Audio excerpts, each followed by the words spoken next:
ઉનાળાની ઋતુ શરૂ થવાની હજી વાર છે, પરંતુ તેમ છતાં પણ સ્વાદ રસિકો માટે બજારમાં કેરી જોવા મળતી હોય છે.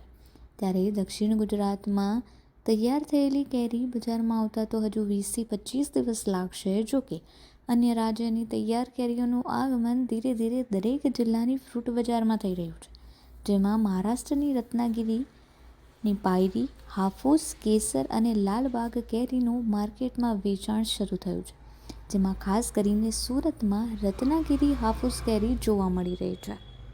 દક્ષિણ ગુજરાતમાં વાતાવરણના કારણે કેરીનો પાક વધુ થવાની શક્યતા છે, જ્યારે બીજી તરફ મહારાષ્ટ્રમાં રત્નાગીરીની તૈયાર થયેલી કેરીઓ આવી ગઈ છે, જેની કિંમત બજારમાં વધુ છે. તેમ છતાં પણ સુરતીઓ તેને લેવાનું ચૂકી રહ્યા નથી.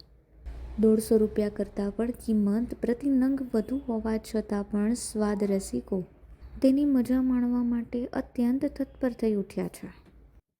ફળોનો રાજા કહેવાતા કેરીનું હવે ધીરે ધીરે આગમન થઈ રહ્યું છે. કારણ કે કેરીની સૌથી પહેલી શરૂઆત મહારાષ્ટ્રના રત્નાગીરીથી થાય છે. કારણ કે રત્નાગીરી દરિયા કિનારે અને પહાડી પ્રદેશ હોવાના કારણે સૌથી પહેલા કેરીની શરૂઆત ત્યાંથી થાય છે. અને દુનિયાભરમાં રત્નાગીરી હાફૂસ એટલે બહુ વખાણાયેલી છે.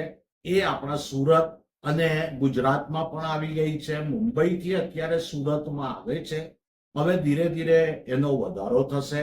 હાલ અત્યારે સુરતમાં એક નંગ 180 થી 200 રૂપિયા સુધીનું વેચાય છે.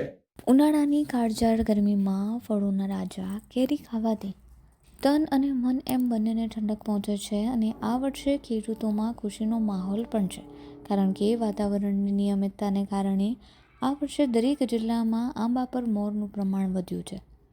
સમગ્ર ભારત દેશમાં કેરીની વેરાયટીની વાત કરવામાં આવે તો અંદાજે 1,500 પ્રકારની વેરાયટી જોવા મળે છે.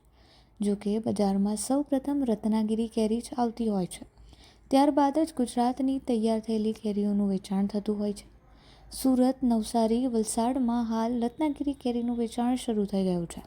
બજારમાં રત્નાગીરી કેરીઓનું આગમન થતાં લોકોએ તૈયાર કેરી ખરીદવાની શરૂઆત કરી દીધી છે અને રત્નાગીરી હાફૂસ કેરી ખૂબ જ વખણાય છે. પરંતુ કેરી ખાનાર શોખીનો આ ભાવે પર સુરતમાં કેરી ખાય છે.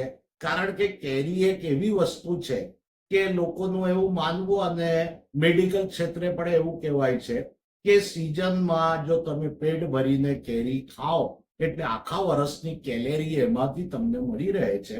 એટલે હવે ફળોના રાજાનું આપણા ત્યાં ધીરે ધીરે આગમન થઈ રહ્યું છે. આપણા ત્યાંના ગુજરાતની વાત કરીએ તો આ વર્ષે આંબાઓ પર એવા મોર આવ્યા છે, જો કદાચ માલિક કરીને ટકી જાય તો આપણા ત્યાં ગરીબમાં ગરીબ વ્યક્તિ પેટ ભરીને કેરી ખાશે એવું અત્યારે અનુમાન છે.